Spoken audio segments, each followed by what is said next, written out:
Anyway, kakatapos ko lang magkape. Pero yung asawa ko is kagigising lang. Kakakape lang. Andito siya sa labas. Tingnan natin. Tapos, yan siya. Hi, Bitoy. Hi, Billy Boy. Ayan. Tapos, tingnan natin yung panahon. Diba lahat ng mga guys. Ganito yung panahon namin ngayon. Maulan, damay. Sobrang magsasabit. Yan yung mga halaman namin sa tapat ng bahay. Pero hindi sa amin yan guys. Yun yung mga kami-kami na makikita namin dito sa tapat ng bahay.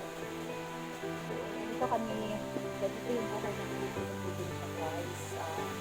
Bawat gising, nakaupo kami dito sa labas, pinuntunin, magkapit-kapit, at yung plan si Billy. Si Billy Boy, ang si Billy.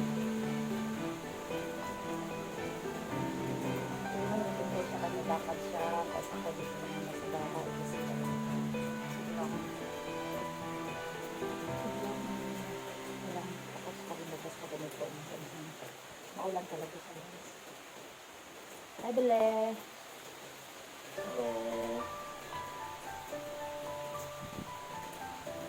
Ganyan lang kami araw-araw guys.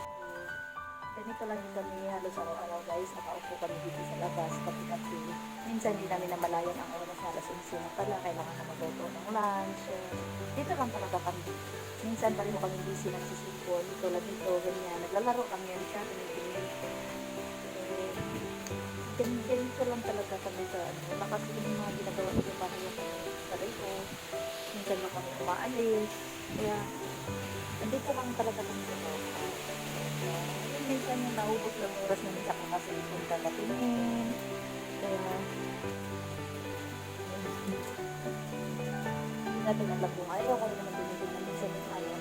Minsan, kasi pag pumuntingin yan ang ginagawa niya, pero pag naglasang na nga malulugod lang naman sa full of drinks niya, o naglalaro, ganyan siya ng mga kamat o pagkita natin yung tapat ng bahay, yung leader. Ito sa lakas ng hangin guys, sobrang lakas, is in, parang may bagyo. Nakakita niyo sa tapat ng bahay, medyo tumutubo na yung mga grass kasi laging umuulan. Saka dito banda is, doon banda kalsada, papuntang highway, kasi nasa bandang taas kami. Tapos yan, unang bahay namin. Right side is bahay. Yun, marami pa rin banda, pero wala pa, hindi pa nakatayo ng bahay. May mga may-angit na yung mga lupa, banda sa sunod doon. So, bali dito sa area namin is yung bahay namin is sa gitna. Tapos, bahay namin sa right side at sa left side, yun lang.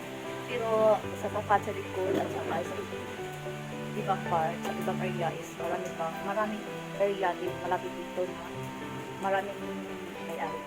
Pero marami nang may-ari ng lupa dito. Kasi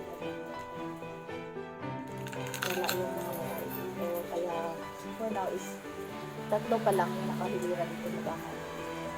So, ganito lang kami araw-araw guys. Ganito lang kami. Minsan maabutan kami ng sa tapat ng bahay namin guys is maraming tanim na yan. Makikita nyo may mga papaya doon, mga saging, puno ng saging, yan, mga papaya at saging, at kamuting kahoy. May maliit na kubo dyan. Maraming mga punong kamuting kahoy. Yan, pero medyo maano talaga ang weather ngayon guys.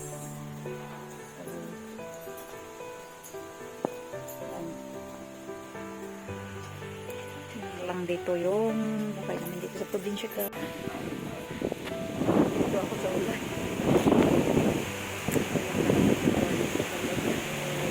Sumama yung mga alaga namin guys.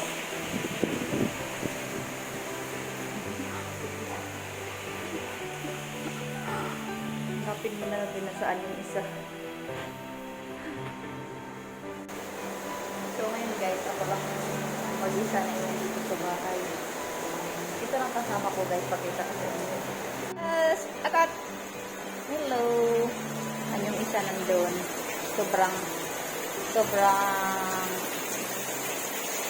dumi kay nagtakbo-takbo sa ulan. Then lalong lumakas ang ulan ngayon guys. Ayan. Grabe, parang nakakatakot yung ulan na yun, guys. Yang dalawang yan yung lagi kong kasama araw-araw, guys, pag umaalis yung mga bata sa school at kasawa ko. So, kami lang dito.